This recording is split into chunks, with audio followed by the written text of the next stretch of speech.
عليكم جميعا ورحمة الله وبركاته.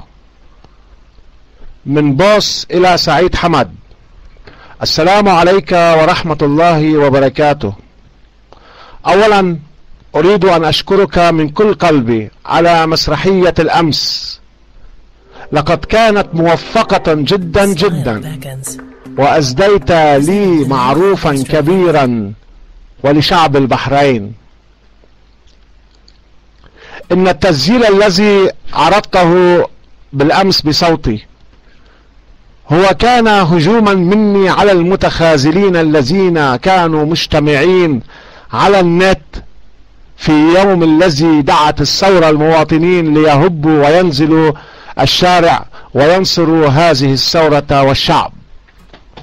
اعلم يا سعيد حمد إني سأبقى مهاجما للطبالين والأبواق الإعلامية المأجورة مثلك ومثل منبرك الفاقد لأمانة الرسالة الإعلامية، حيث جعلتم من القاتل حملا وديعا ومن المقتول ظالما وجلادا. إن نظامكم الذي يهاجم الآمنين في بيوتهم ويعتدي على المواطنين بأيدي مرتزقة استقطبوا إلى البحرين ومنح الجنسيات البحرانية، قد اقتحموا بيوت البحارنة الأبرياء وهم مقنعون ليلا ليعتدوا على الأعراض ويضربون الآباء والأمهات. لقد كان منبرك غطاء لهؤلاء المجرمين. يا سعيد حمد، لم تتحلى بمثقال ذرة من الإنسانية، ولو تتحلى بمثقال ذرات من الأمانة والموضوعية لتحدثت عن ما يفوق 2000 معتقل من أطباء وشباب ونساء وشيوخ من أبناء جلدتك، من أبناء البحرين الأبرياء العزل. لا أن يأتي كمال من آخر أصقاع الدنيا ليطالب بحقوق إخوتك من شعب البحرين.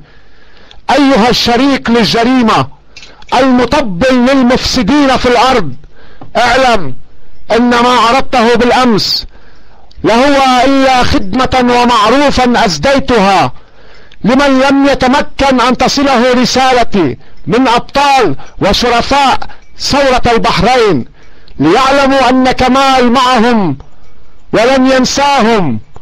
وإلى المتخاذلين الذين تخاذلوا عن نصرة الأبطال، إنني لن أسكت على تخاذلكم. أنا أشكرك يا بابا أباتشي لأنك أعطيت شعب البحرين القوة والدعم بواسطة بثك لصوت كمال على قناة البحرين.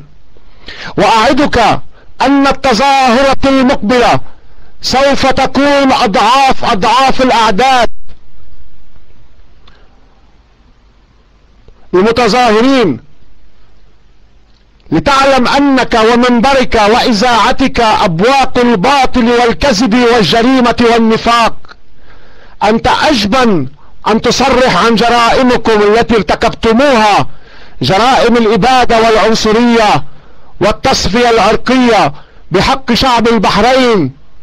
لكن ليعلم سعيد حمد وقناة البحرين ومن خلفهم ومن أمامهم أنه لن نسمح أن تختفي قطرة دم سفكت على أرض البحرين إلا ونريها للعالم كله. ونحن نملك القوة والعزيمة والإرادة والإيمان والثبات على أن نري العالم كله بأسره أنكم عصابة من القتلة والمرتزقة تعمل على قتل الأبرياء من شعب البحرين. أما بالنسبة على أنك أنت بطل وشجاع تعلن عن شخصك، على أنك محمي بجلاوزة وغاصبين لحقوق شعب، عائلة مفسدة في الأرض، أقول لك أنت أجبن، وقناتك قناة البحرين أنتم أجبن أن تواجهوني وتستضيفوني في برنامجك أو أي برنامج آخر، رغم سخافتكم وقبح برامجكم.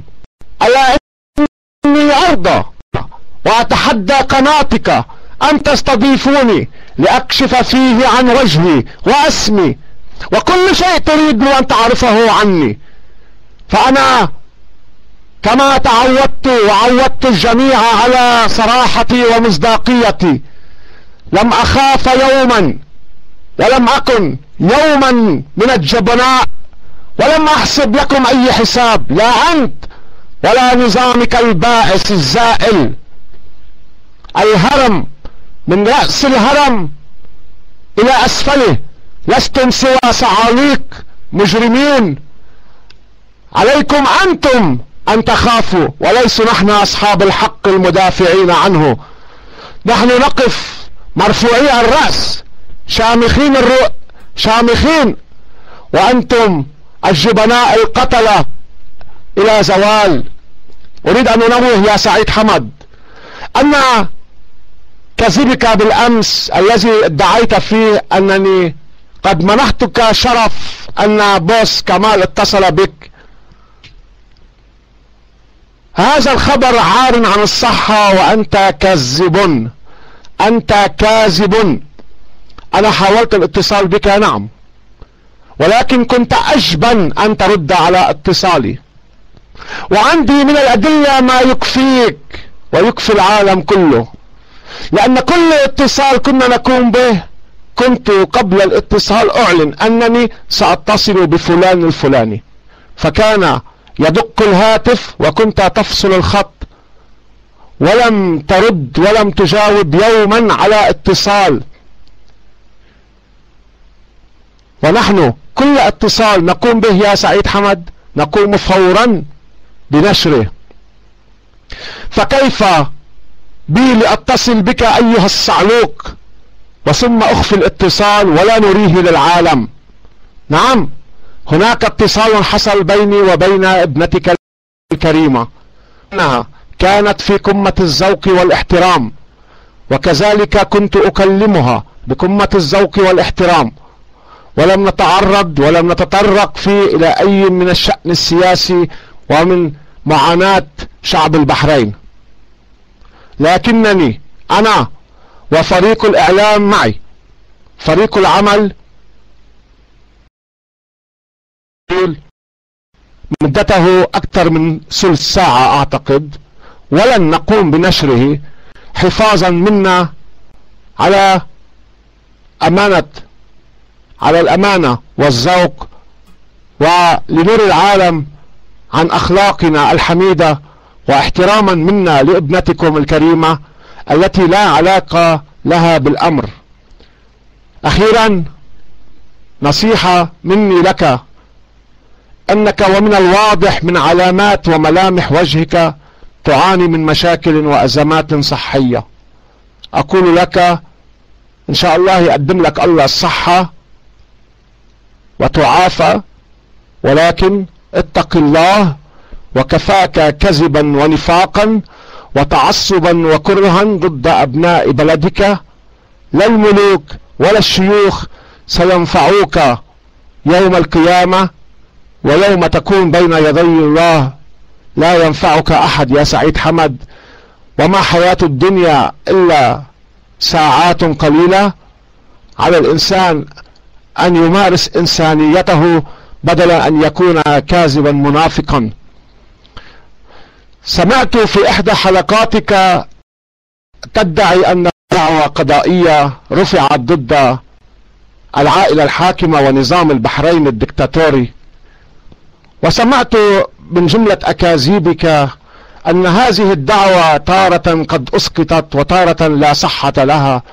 أقول لك موعدنا في القريب العاجل في لاهاي، أعتقد خلال أسبوع أنا متوجه إلى لاهاي مع المحاميين لتكملة مشروع رفع الدعوة القضائية ضد المجرمين. والسلام عليكم.